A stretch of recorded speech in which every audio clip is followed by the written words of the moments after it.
ಮಾಡೋರು ವರ್ಗಾವಣೆ ಆದಂತಹ ಸಂದರ್ಭದಲ್ಲಿ ಇಷ್ಟ ಇರ್ಲಿ ಇಷ್ಟ ಇಲ್ಲದೆ ಇರ್ಲಿ ಹೋಗಿ ಕೆಲಸ ಮಾಡ್ಬೇಕಾಗತ್ತೆ. ಅದೇ ವರ್ಗಾವಣೆ ಈಗ ಒಬ್ರು ಅಧಿಕಾರಿಗಳಿಗೆ ಪರದಾಟಕ್ಕೆ ಕಾರಣ ಆಗಿದೆ. ರಾಜ್ಯ ಪೊಲೀಸ್ ಇಲಾಖೆಯಲ್ಲಿ ವರ್ಗಾವಣೆ ಪರದಾಟ. ರಾಜ್ಯ ಪೊಲೀಸ್ ಇಲಾಖೆಯಲ್ಲಿ ವರ್ಗಾವಣೆಗಳಾಗ್ತಾ ಇರುತ್ತೆ. ಅದೇ ವರ್ಗಾವಣೆಯಿಂದ ಇಲ್ಲಿ ಅಧಿಕಾರಿಯೊಬ್ರು ಪರದಾಡ್ತಾ ಇದ್ದಾರೆ. ದಯಾ ಮರಣವನ್ನ ಕೋರಿ ಸಿಬ್ಬಂದಿ ರಾಷ್ಟ್ರಪತಿಗೆ ಪತ್ರವನ್ನ ಬರೆದಿದ್ದಾರೆ. ವರ್ಗಾವಣೆ ಮಾಡಿ ಇಲ್ಲ ದಯಾ ಮರಣವನ್ನ ನೀಡಬೇಕು ಅಂತ ಮನವಿ ಮಾಡಿದ್ದಾರೆ. ರಾಷ್ಟ್ರಪತಿಗೆ ಪತ್ರ ಬರೆದು ನನ್ನನ್ನ ಇಲ್ಲಿಂದ ವರ್ಗಾವಣೆ ಮಾಡಬೇಕು, ಇಲ್ಲಾಂದ್ರೆ ದಯಾ ಮರಣವನ್ನ ನೀಡಬೇಕು ಅಂತ ಪತ್ರ ಬರೆದಿದ್ದಾರೆ. ವರ್ಗಾವಣೆ ಸಿಗದೆ ನೊಂದ ಸಿಬ್ಬಂದಿಯಿಂದ ರಾಷ್ಟ್ರಪತಿಗೆ ಪತ್ರ. ಅನೇಕ ಠಾಣೆಗಳಲ್ಲಿ ಕೆಲಸ ಮಾಡೋ ಸಿಬ್ಬಂದಿಯಿಂದ ಪತ್ರ ಬರೆಯಲಾಗಿದೆ.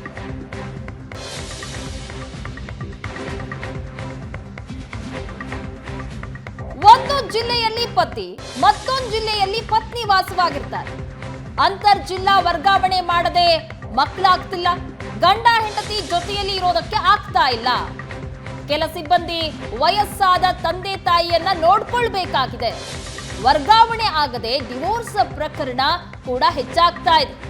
ಸಾಮೂಹಿಕ ವರ್ಗಾವಣೆ ಕೋರಿದ ಪೊಲೀಸ್ ಸಿಬ್ಬಂದಿ ಸಾಮೂಹಿಕವಾಗಿ ಈ ರೀತಿ ವರ್ಗಾವಣೆಯನ್ನ ಕೋರಿದ್ದಾರೆ. ಸಾಕಷ್ಟು ಸಮಸ್ಯೆ ಆಗ್ತಾ ಇದೆ ಈ ರೀತಿ ವರ್ಗಾವಣೆಯನ್ನ ಮಾಡ್ತಾ ಇರೋದ್ರಿಂದಾಗಿ. ಯಾಕಂದ್ರೆ ತಂದೆ ತಾಯಿಗಳನ್ನ ನೋಡ್ಕೊಳ್ಳೋದಿರುತ್ತೆ, ಫ್ಯಾಮಿಲಿ ನೋಡ್ಕೋಬೇಕಾಗುತ್ತೆ. ನಾವೆಲ್ಲೋ ದೂರದಲ್ಲಿ ಹೋಗಿ ಕೆಲಸ ಮಾಡಬೇಕು, ಫ್ಯಾಮಿಲಿ ನೋಡ್ಕೊಳ್ಳೋರು ಯಾರು? ಇದರಿಂದ ಸಮಸ್ಯೆ ಆಗ್ತಾ ಇದೆ ಅಂತ ದಯಾ ಮರಣ ಕೋರಿ ರಾಷ್ಟ್ರಪತಿಗೆ ಪತ್ರ ಬರೆದಿದ್ದಾರೆ ಪೊಲೀಸ್ ಇಲಾಖೆ ಸಿಬ್ಬಂದಿ. ರಾಜ್ಯ ಸರ್ಕಾರಿ ನೌಕರರ ವಿಶೇಷವಾಗಿ ಪೊಲೀಸ್ ಸಿಬ್ಬಂದಿಯ ಪತಿ ಪತ್ನಿಯರ ಅಂತರ್ಜಿಲ್ಲಾ ವರ್ಗಾವಣೆ ಸಂಬಂಧ ನಡೆದುಕೊಳ್ಳುವಂಥ ರೀತಿ ಸರಿಯಿಲ್ಲ.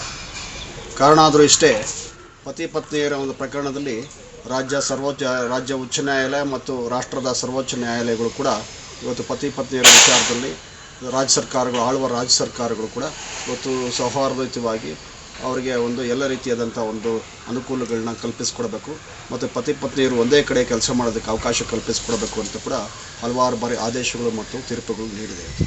ಈ ನ್ಯಾಯಾಲಯಗಳ ಈ ತೀರ್ಪಿನ ವಿರುದ್ಧ ಕೂಡ ಇವತ್ತು ರಾಜ್ಯ ಸರ್ಕಾರ ಒಣ ಪ್ರತಿಷ್ಠೆ ತೋರಿಸಿ ರಾಜ್ಯ ಸರ್ಕಾರಿ ನೌಕರರು ಮತ್ತು ವಿಶೇಷವಾಗಿ ಪೊಲೀಸ್ ಸಿಬ್ಬಂದಿಯ ಒಂದು ವಿಚಾರದಲ್ಲಿ ಒಂದು ದೊಡ್ಡಣ್ಣನ ವರ್ತನೆ ಮತ್ತು ಒಂದು ಒಣ ಪ್ರತಿಷ್ಠೆಯನ್ನು ತೋರಿಸಿ ಇವತ್ತು ಅವರಿಗೆ ಸಾಕಷ್ಟು ಹಿಂಸೆ.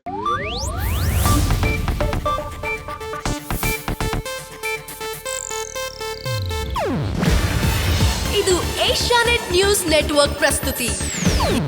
ನೀವು ನೋಡ್ತಿದ್ದೀರಾ ಏಷ್ಯಾನೆಟ್ ಸುವರ್ಣ ನ್ಯೂಸ್.